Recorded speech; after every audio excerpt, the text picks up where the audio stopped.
I just wonder what would have happened if this had been a white family. All the officers in the firearms unit were white, and I think firearms units across the country are remain stubbornly white. I was a firearms commander. I'd often turn up and give a briefing. I'd be the only person of colour in the room. And all the people who were arrested and pushed and shoved, and those who weren't arrested, were from a Pakistani heritage. So I think you have to explore the issues around racism and whether that was excessive force. There was nobody there, no police officer there trying to de-escalate the situation. It just seemed to be a one-way traffic in terms of aggression. And so it's very troubling and very worrying. The fact that the officer has been now suspended, the officer should have been suspended immediately.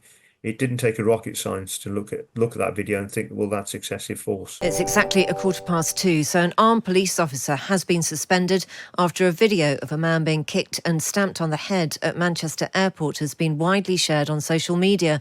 Protesters gathered outside Rochdale police station last night to chant GMP, shame on you. The force has referred itself to the policing watchdog for investigation. Stop kicking people!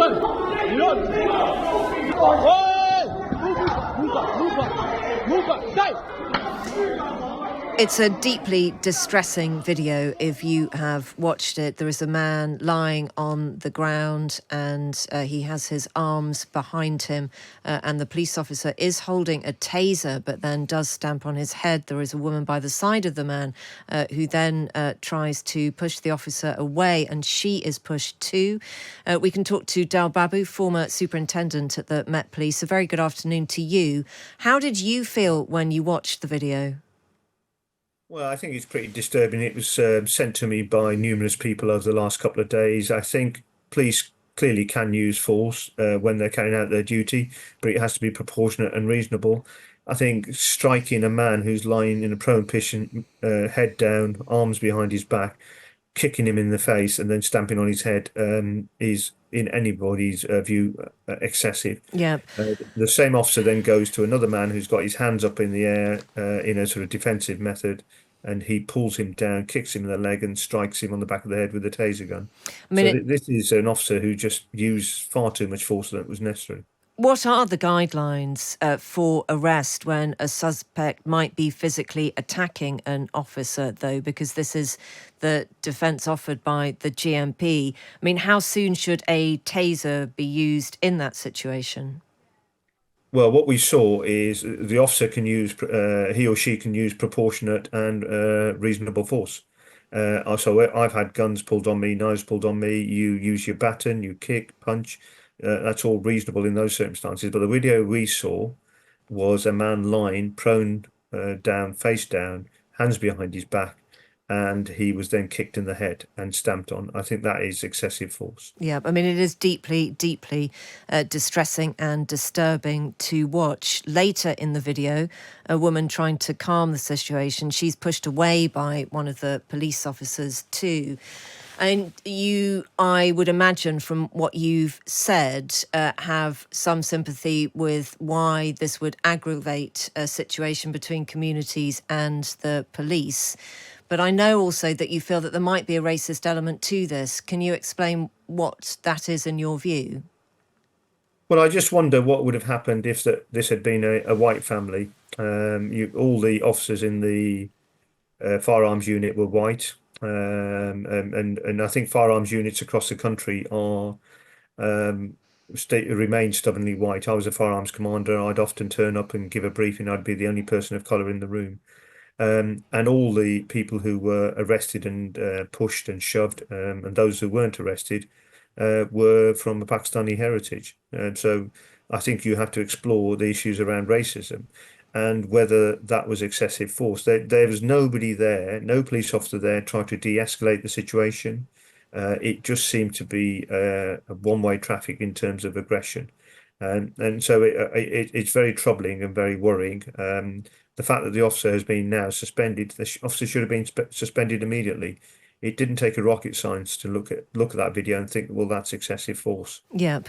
I mean, it is worth noting, isn't it, that the woman in the video, she is the one who does appear to be trying to de-escalate the situation, and she is also physically pushed away, isn't she? Yeah, she's pushed by a couple of officers, shoved.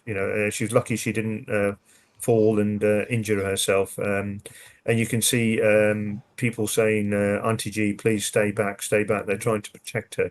So, I think, if you look at the entire video and you look at other clips that have been released, it just shows a excessive use of force by Greater Manchester Police. There seems to be a groupthink. And remember, this is not an anti-police family. They have relatives in the police. They are sort of or they were pro-police as a family.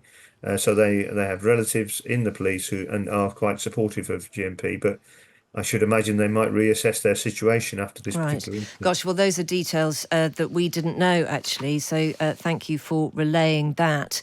What does happen when a force refers itself to the policing watchdog for investigation?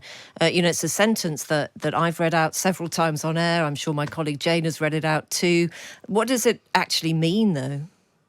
Well, Fee, the Independent Office of Police Conduct will review the conduct of Greater Manchester Police.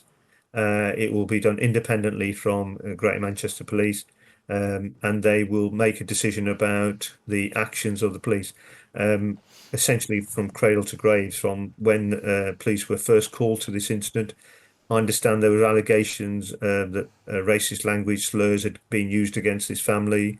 I understand when police arrived, there was an attempt to arrest, and that's when police officers were injured, when there was an attempt to arrest. And then we have the situation which has been the focus of public attention, is where this man is lying prone on the floor, face down, doesn't appear to be presenting any threat, and the police officer decides to kick him in the head and stamp on his head. So I think I can imagine that will be the focus. Sure. How much should we take into account those other factors that you've mentioned? The force that had been used apparently by these two men that the police were trying to arrest. So, police officers had to go to hospital.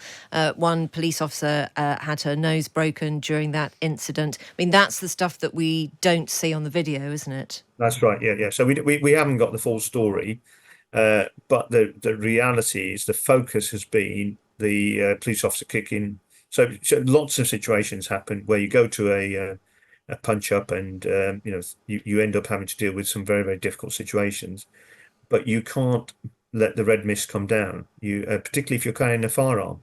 The police officer who kicked the man in the head and stamped on his head was carrying a firearm. You want people to be of calm disposure, and having somebody who does that doesn't bode well in terms of who Greater Manchester Police are selecting for carrying firearms. So would you always separate what has led up to an incident, though? Wouldn't it be entirely fair for some people to expect that you have to take in what the police officers had been facing before it came to what they then did? No, I don't think it'd be appropriate to do that. If that was the case, then every time a police officer gets assaulted, he might want to have a dig at the person who done it. That's not acceptable. So the fact that you've got an incident where police officers have been injured in an issue, they've detained the individuals. Then Right. it's not a matter for the police to then mete out their own summary justice. It's important that those people are arrested, put before the Crown Prosecution Service, and the courts make a decision. So I think it's very, very important to separate the two issues that occurred. And I don't know. All I know is that police officers were injured. I don't know the circumstances of that, but I think that once the person has been detained, then you have a duty as a police officer to arrest them and place them before the CPS for advice on whether it's a charge or not. Right. Do you believe that if GMP had acted quicker in the suspension of this officer and been proactive when this video footage was doing the rounds on social media in explaining the situation, offering an apology, talking about suspension, if they had done that in the moment, do you think that that would be enough? I mean, I think a lot of people listening think that kind of criticism of the time delay is almost irrelevant. I mean, what we see is what we see, isn't it? Yeah, I think the GMP were very slow in coming forward in sort of dealing with this issue. I think, ironically, there's only a handful of Asian senior officers. You can count them on one hand in GMP. They put up an Asian officer to be the front person, not the chief constable, Steve Watson. So I think people could see through that. They saw it as an attempt to manage the community and the media. But the Greater Manchester Police should have been up front. They should have realised what this video, what the potential repercussions of this video would be, and if they'd dealt with it in the way you're describing, Fee, I think this perhaps wouldn't have been the story it is now. Thank you very much indeed for your time this afternoon. That's Dal Babu, former superintendent at the Metropolitan Police.